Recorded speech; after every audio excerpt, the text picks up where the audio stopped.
Market game ये था कि मुझे पता था कि अभी रील्स वायरल जाने वाली हैं, क्योंकि रील्स पे सब पैसे लगाएंगे, क्योंकि कराउजल वराउजल कोई पढ़ ही नहीं रहा है और नॉर्मल पोस्ट चल ही नहीं रही है एल्गो पे इतना, तो अब सब प्रेशर रील्स पे आने वाला है। तो इन्फ्लुएंसर्स को भी पता था कि उनको एक अच्छी एडिटिंग टीम चाहिए। तो इफ़ वी वर पिचिंग, तो influencers were not very averse to the idea because they also wanted to explore what's in store. So this is the thing, जब मार्केट में कोई भी नया ट्रेंड आता है ना, और आप उस ट्रेंड पे हॉप करके लोगों को पिच करना शुरू करते हो बहुत अच्छी और बहुत टेलर्ड तरीके से फॉर देम। एंड अभी मैं देखती हूँ as a business owner now, a lot of people reach out to me, and यार मुझे साफ साफ पता चलता है कि भाई आपने जो पूरा रीच आउट है वो ChatGPT से लिखा है, and it's not tailored for me. I know it's like you sent it to 2000 other people. So hyper personalization, note कर लो भाई, hyper personalization is a very big thing in freelancing. If as a client, if as someone you are pitching me to, I don't feel that this is a communication tailored for me, और तुमने GPT करके डाली है ना, I'll be pissed and I won't reply to you, and this is with most people. ठीक है, this is with most people.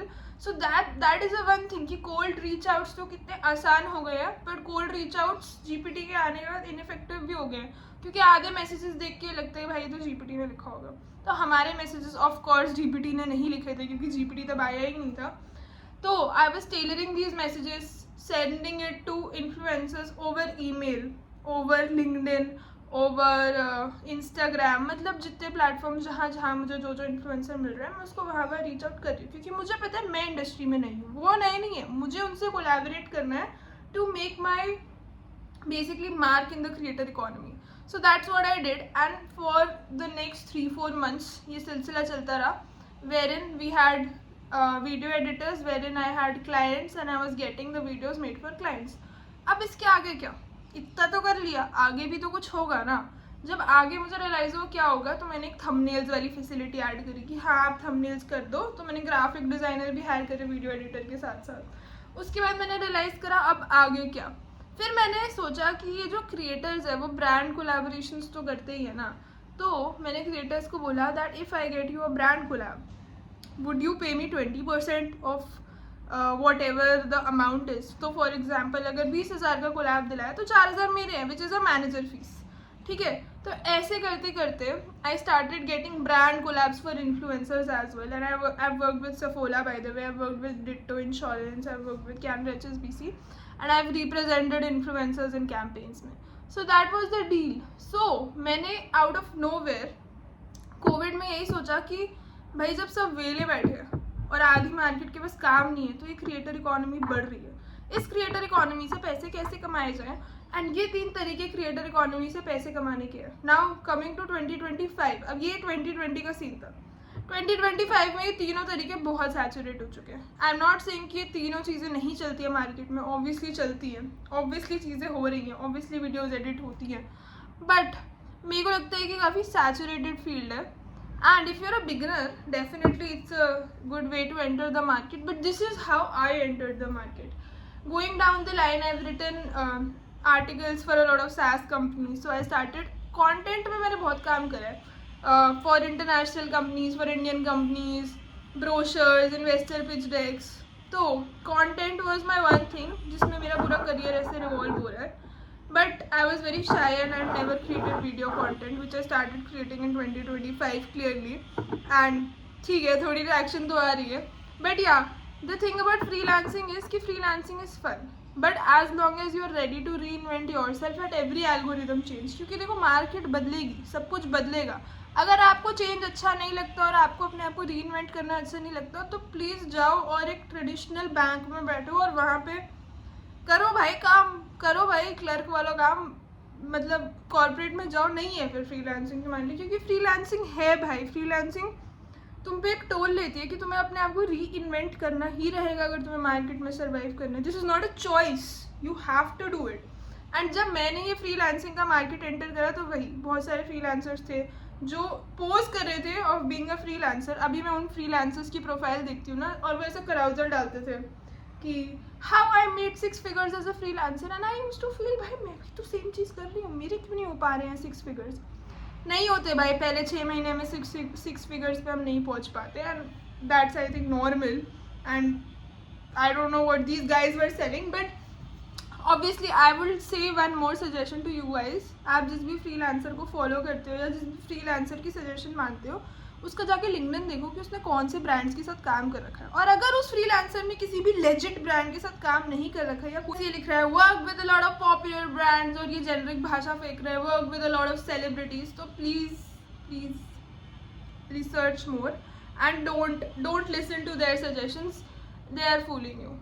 I hate to break this to you, but फिर वो आपका उल्लू ही बना रहे हैं, क्योंकि यार उन्होंने तो कुछ ऐसा खास उखाड़ा नहीं है, कोर्स ही बेचना है उनको, कोर्स बेचेंगे, फिर कोर्स जिनको बेचा है उनको फ्री गुडीज देंगे और बोलेंगे रिव्यू दो, और फिर वो रिव्यू दे देंगे और फिर आपको लगेगा वाओ कितना अच्छा है, फ्रीलांसिंग से तो बहुत पैसे आते हैं। So this is not how freelancing works, ठीक है। And obviously again I will help you understand the difference between a freelancer and an agency.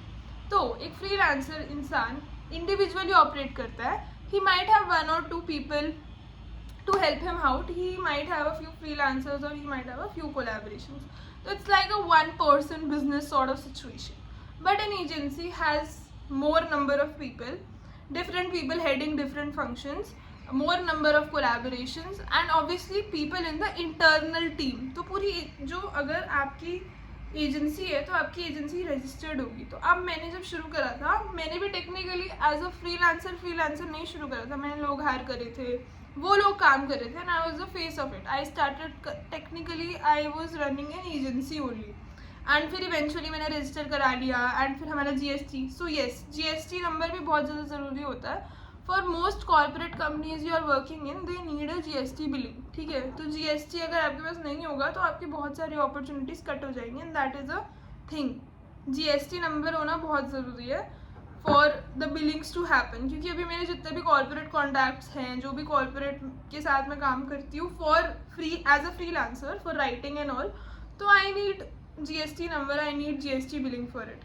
So yeah that's a thing you should know about कि भाई GST वगैरह चाहिए होता है। जब तक आप छोटे मोटे लेवल पे फ्रीलांस कर रहे हो तो कोई नहीं मांगता, एंड टैक्सेस का भी इतना सीन नहीं होता। अगर you have to check how freelancing is taxed, I can make freelancers are taxed, I can make one video on that as well. Now let's come down to a very very important question कि भाई अगर हमें freelancing के market में घुसना है तो where do we find leads? क्या हमें अपवर्क यूज़ करना चाहिए, क्या हमें फाइबर यूज़ करना चाहिए, क्या हमें कोई और ऐप यूज़ करना चाहिए? So guys I will break the myth to you, मैंने कभी अपवर्क फाइबर वगैरह यूज़ नहीं करा। ऑनेस्टली मैंने ट्राई करा है, ठीक है, and why would I not want to try because it's another source of income. But Upwork पे काम ढूंढना इतना आसान नहीं है, there is a lot of competition, लोग रेट्स भी बहुत कम होते हैं, क्योंकि भाई ऑब्वियसली अभी आपको दिखता है कि भाई 1500 रुपये पर थंबनेल वाला एक इंसान है जो इतने थंबनेल बना रहा होगा, बट उसने एक तो अपवर्क की फ़ीस जाती है, उस पर बहुत ज़्यादा कंपटीशन रहता है, उस पर पहले आपको शायद maybe you have to price lower. तो अपवर्क अपने आप में एक बहुत बड़ा बैटल फील्ड है जिसको मास्टर करना पड़ेगा, जिसको मास्टर करने का रिवॉर्ड मुझे उतना ज़्यादा नहीं लगा था, तो इसलिए मैंने अपवर्क फाइवर पे काम नहीं ढूंढा, मैंने काम ढूंढा लिंक्डइन से और बेसिकली ईमेल से। नाउ ईमेल कैसे एक्सट्रैक्ट करें किसी भी इंसान की, तो पहले तो ये होता था, मैं आपको बताती हूँ, मैं पहले तो सीधा गेट प्रोस्पेक्ट करके एक ऐप है, I will link it here और I will mention it here. तो गेट प्रोस्पेक्ट करके एक ऐप है, उससे मोस्टली किसी की भी ईमेल निकल जाती, बिजनेस ईमेल ऑब्वियसली, तो वो यूज़ कर सकते हैं। एंड बहुत सारे लोग शायद मुझे भी ऐसे ईमेल निकाल के गेट प्रोस्पेक्ट या किसी उससे करते हैं ईमेल, एंड मुझे भी बहुत सारी इनबाउंड लीड्स आती हैं।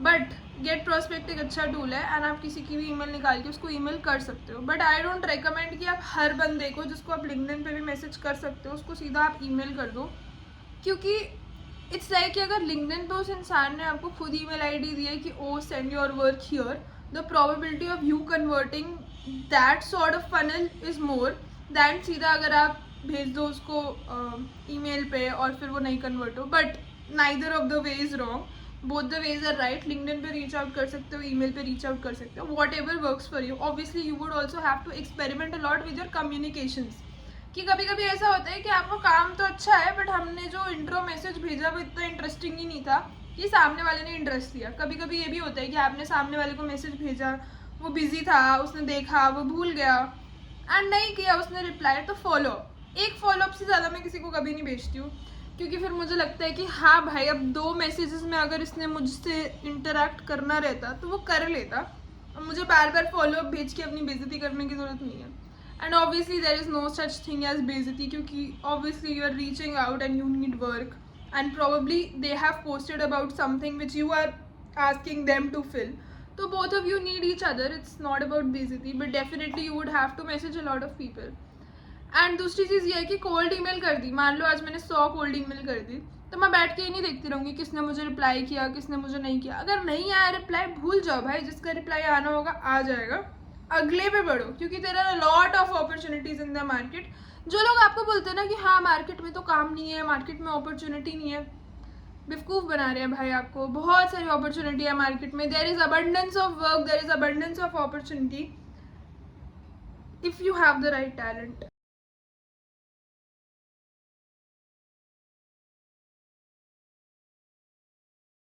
Hello everyone, what's up, what's going on? Today I made my first paratha ever. Look at this guys. इतना ब्यूटीफुल पराठा मेरी ताई जी ने मुझे बनाना सिखाया.